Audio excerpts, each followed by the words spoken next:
Hey, welcome back to Mobility Project.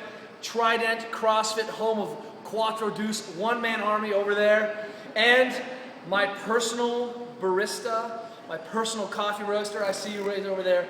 If you're ever in the DC area, go to Misha's. Pretty much, I guarantee you can get a micro roast on the, no, I'm just kidding. Best. Here's what we got going on today.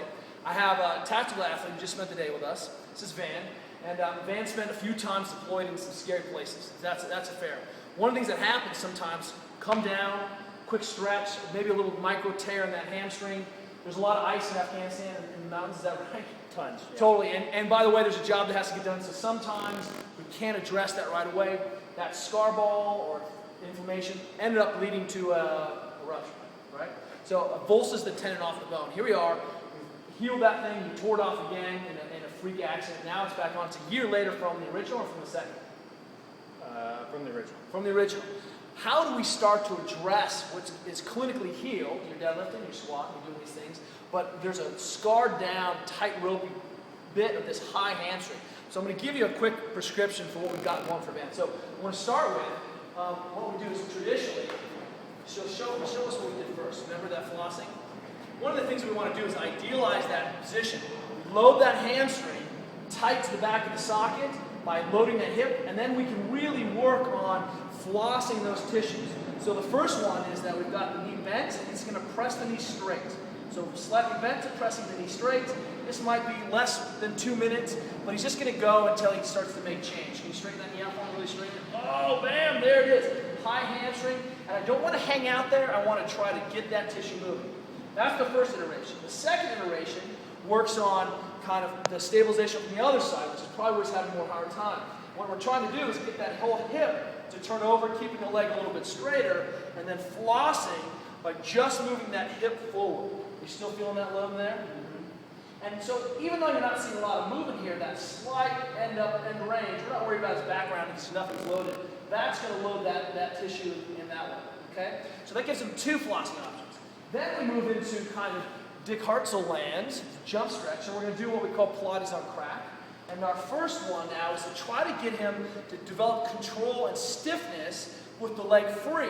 So first we have the leg fixed, now we have the leg free, so go ahead and lay on your back, show us that one. You should see all these things, they're all analogs of one another.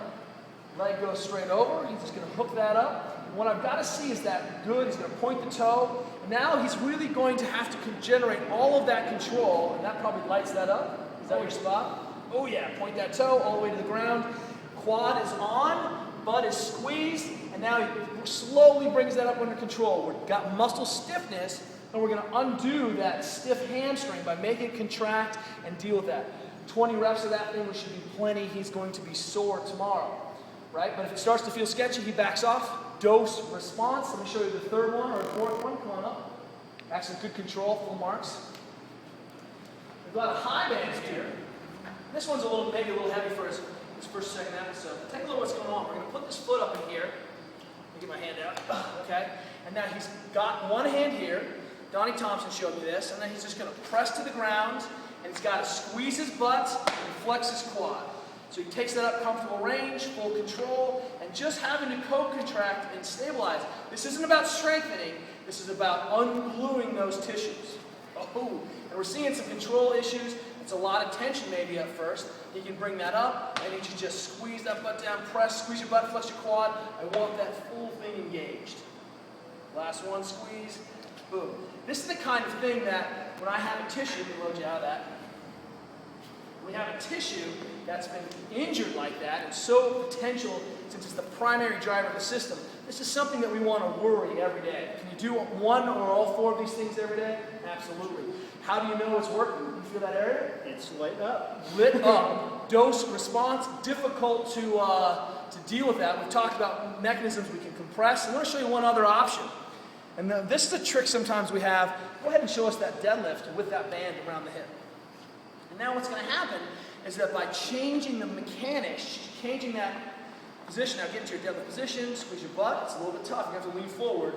Now you've got to get into a good position, that hip's going to load correctly, and then he can actually get into his deadlift position and pull back up. Especially when I have an athlete who's having weirdness or pain in the range, we can use this band to start pulling that hip into a good position. He's got to have full range. It's not about maximal load, it's about working through range.